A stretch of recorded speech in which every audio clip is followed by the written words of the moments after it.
కృష్ణమూర్తి హనుమంతయ్య పల్లెల్లో ప్రజల సమస్యలు తెలుసుకోవడానికి వెళ్ళినప్పుడు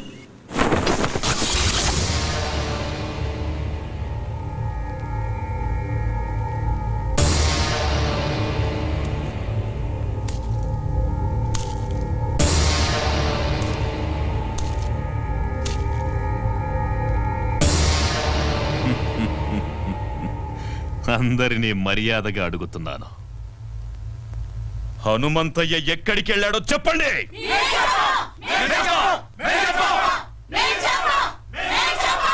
చెప్పండి, చెప్పండ్రా.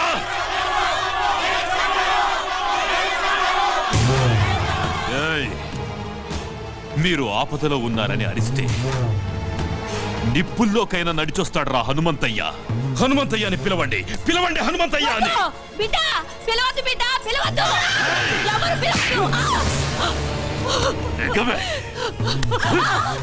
కన్న బిడ్డల కన్నా ఎక్కువైపోయాడా హనుమంతయ్య? ఎక్కువేరా, నేను మా ఆయన కలిస్తే పుట్టాడ్రా వీడు. మమ్మల్ని కాపాడమని ఆ దేవుణ్ణి కన్యలతో ప్రార్థిస్తే మా అందరి కోసం పుట్టాడ్రా హనుమంతయ్య. అయితే మీ బిడ్డల్ని ఆ దేవుడు ఎలా కాపాడతాడో చూస్తానే, నేను చూస్తాను. రై మందుగుండు చుట్టండ్రా.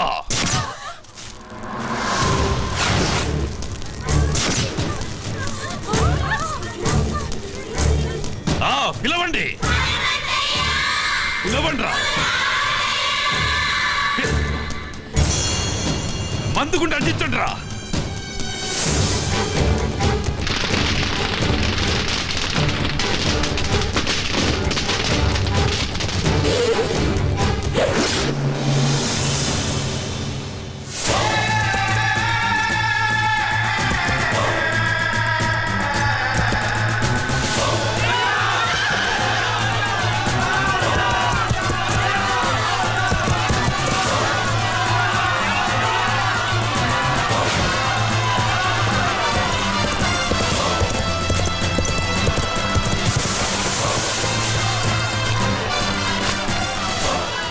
జనరల్, మీకు కావాల్సింది నేను, వాళ్ళను వదిలేయండి. మిస్టర్ హనుమంతయ్య, అదెలా కుదురుతోంది?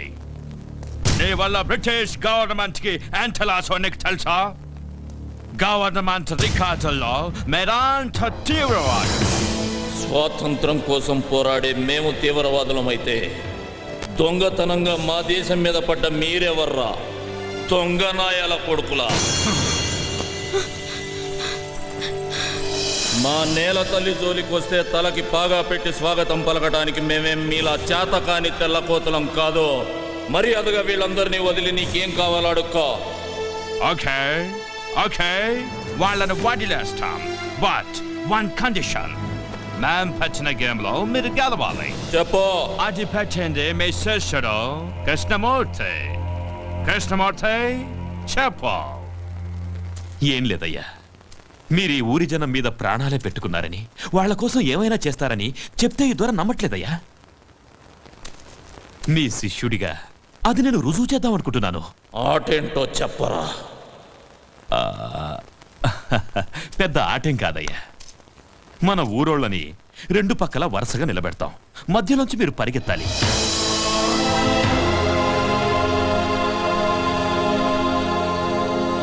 మీరు పరిగెడుతూ ఎంతమందిని దాటేస్తారో అంతమందిని వదిలేస్తాం. ఒకవేళ అందరినీ దాటేస్తే అందరినీ వదిలేస్తాం.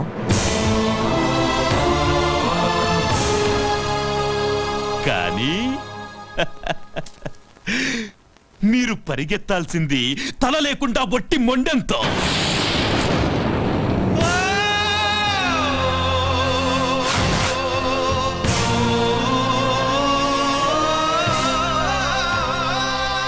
అంతేనయ్యా.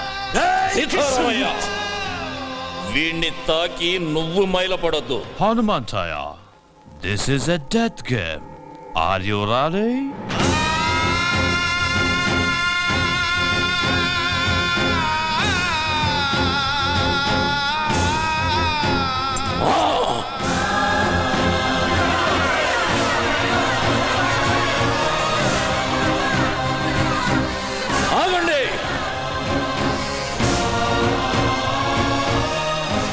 సూర్యుడు అస్తమించేది రేపటికి అందరికీ వెలుగునివ్వడానికని గుర్తుంచుకోండి. మిమ్మల్ని నా బిడ్డలంది ఈ రెక్కల కింద పెట్టి కాపాడుకోవటానికే కానీ ఇలాంటి రాబందులు గప్పచెప్పడానికి కాదు. హనుమంతయ్యా, వద్దయ్యా, వద్దయ్యా, మమ్మల్ని అనాథలు చేయొద్దయ్యా, వద్దయ్యా. రై సీతారామయ్య, ఎన్నాళ్ళు నేను పీల్చిన ఊపిరి మీకోసమే అన్నది నిజమైతే అది పోయేటప్పుడు కూడా మిమ్మల్ని కాపాడుకొనే పోతుందిరా. ఈ హనుమంతయ్య ముండం పరిగెడుతుందిరా, పరిగెడుతుంది.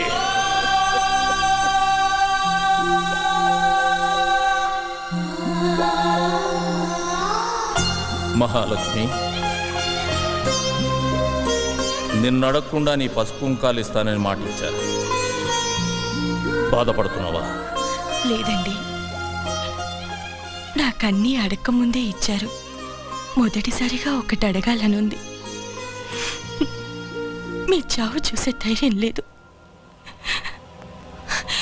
మీరు పోయాక బ్రతకాలన్న కోరిక లేదు. మీకన్నా మహాలక్ష్మి, ఇక్కడ చస్తే పోరాటంలోనే చావాలి, లేదా పోరాడుతూనే ఉండాలి. అయ్యా, చావన్నది తప్పనిసరి అయితే అందరం కలిసి చచ్చిపోతామయ్యా. సీతారామయ్య, ఊరు కోసం ఒకడు చావాలి కానీ ఒక్కడి కోసం ఒక ఊరే చావకూడదురా. చూసారా జనరల్ గారు, మా హనుమంతయ్య ఈ జనం మీద ఎంత ప్రేమ పెంచుకున్నాడో. కృష్ణమూర్తి, ఆకలితో ఉన్న నీ కడుపు చూసి తిండి పెట్టానయ్యా, కానీ నీ కళ్ళల్లో ఉన్న ద్రోహం కనిపెట్టలేకపోయాను. అది వాడి తప్పు కాదు మహాలక్ష్మి, నువ్వు వాడికి పెట్టిన తిండిలో ఉప్పు కలపటం మర్చిపోయావు. అయ్యా, నేను గెలవాలన్న సంకల్పం పెట్టుకున్నాను, అందుకే గెలుస్తున్నాను. జనరల్, మీరు పెట్టిన పందెంలో నాదో షరతు. నా తల మీ చేతిలో తెగదు. సీతారామయ్య, అయ్యా, నా తల నీ చేత్తో తెగాలరా. అయ్యా, నా వల్ల కాదయ్యా. సీతారామయ్య, జీవితంలో మొట్టమొదటిసారిగా నాకు ఎదురు చెబుతున్నావయ్యా. అది కాదయ్యా. రేయ్, నా తల వాళ్ళ చేతిలో తెగితే ఓడిపోయినట్టు అవుతుందిరా. చచ్చా, నా చేతిలో తెగితే ఆత్మహత్య అవుతుంది. వీరుళ్ళ చావాలని ఆశపడుతున్నాను రా. రేయ్, జీవితంలో నా గురించి ఏదైనా చేయాలనే కోరిక నీకుంటే ఇదొక్కటి చేయరా. వెళ్ళు, వరుసల్లో నిలబెట్టు.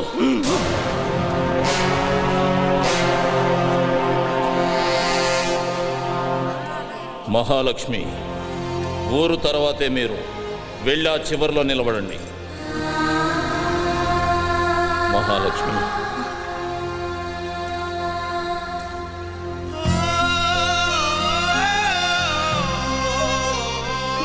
చివరిగా నిన్ను చూడాలనిపించింది. నీకు నన్నేమైనా అడగాలనుందా? ఒక వీరుడి భార్యగా ఈ జీవితానికి ఇది చాలండి. లే మహాలక్ష్మి, నువ్వెప్పుడూ పసుపు కుంకుమలతోటి మహాలక్ష్మిలా ఇలాగే ఉండాలి. రేయ్ నాన్న, నన్ను క్షమించరా. ఒక తండ్రిగా నా బాధ్యత నేను నిర్వర్తించకుండానే వెళ్తున్నాను నాన్న. మీ అమ్మకి నేనే ప్రపంచం, నీకు మీ అమ్మే ప్రపంచం కావాలి. నాన్నగారు, మీ కళ్ళల్లో ఏమీ లేదు నాన్న, నా పెంపకంలో కూడా కృష్ణమూర్తి లాంటి ద్రోహిని తయారు చేసి ఈ దేశానికి వదిలి వెళుతున్నానే అని బాధ. వెళ్ళండి.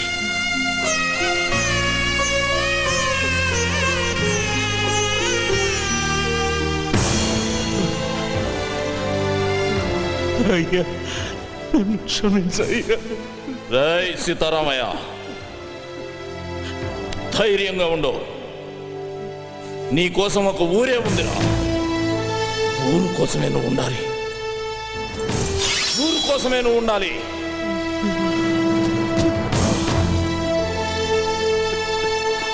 రాయ్ జనం కోసమే బతుకు. రాయ్ కృష్ణమూర్తి, వీరుడు సాధించడం కోసమే పుడతాడ్రా, మళ్ళీ పుట్టడం కోసమే చస్తాడు. జనరల్, చెయ్యి చూసి జాతకం చెబుతారు. నేను నా తలను నా జాతికి అర్పిస్తూ మీ జాతకం రాస్తున్నా. తెల్లని పావురాళ్లా కనిపించే మీరు నల్లత్రాచులని నా చావుతో మరోసారి రుజువవుతుంది. ఈ ద్రోహి సాయంతో నన్ను చంపిన సీమలోకి నడిచొస్తున్నామని సంబరపడకండి. దిక్కు దిశ తెలియని నిద్రలో నడిచే రోగిష్టి నడకలా అది మిమ్మల్ని ఏదో ఒక అగాధంలోకి తోసే తీరుతుంది. మీరు మా ఆడవాళ్లపై చేసిన అరాచకాలు మీ ముందు తరాలకు వాయవరుసలు లేని శాపంగా మారుస్తుంది. నేను వదిలేనా ఈ చివరి ఊపిరి నా తల్లుల కడుపుల్లో ఉన్న పసిబిడ్డలకు మిమ్మల్ని తరిమి తరిమి కొట్టడం కోసమే మీరు పుడుతున్నారా అని గుర్తు చేస్తుంది. తెగిన నా ఈ తల ఈ దేశ సరిహద్దుల్ని త్రినేత్రమై కాపాడుకుంటుంది. నా దేశంలో ఎగురుతున్న ఈ జెండాను తెగదెంపి మార్చి మసి చేసి ముచ్చటైన మాము వన్నెల త్రివర్ణ పతాకపు జెండా నా దేశపు నడిబొడ్డున స్వాతంత్రపు స్వేచ్ఛా వాయువులను పీలుస్తూ సగౌరవంగా రెపరెపలాడుతూ ఎగురుతుంది. నేను పలికే ఈ వందే మాతరం పహారా హుషార్, పహారా హుషార్ అంటూ నా దేశాన్ని రేయి పగలు కాపలా కాసుకుంటుంది. వందే మాతరం, వందే మాతరం, వందే మాతరం, వందే మాతరం.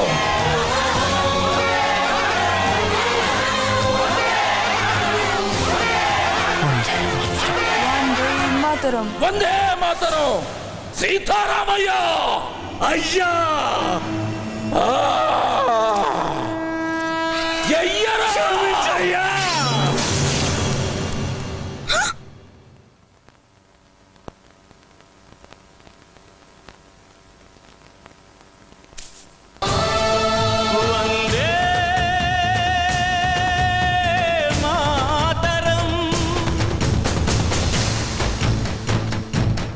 దొరా, గెలిచాం, మనమే గెలిచాం. నో, హనుమంతయ్య ఓడిపోతేనే కదా మనం గెలవటానికి. ఎవరు బతకూడదు. రాయ్ కృష్ణమూర్తి,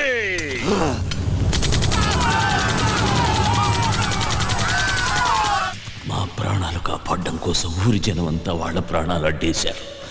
వాళ్ళ శవాల మధ్యలో మేము ఉండిపోయాం. మేం కూడా చనిపోయాం అనుకుని కృష్ణమూర్తి వెళ్ళిపోయాడు. తర్వాత మేం తలా ఉదారైపోయాం.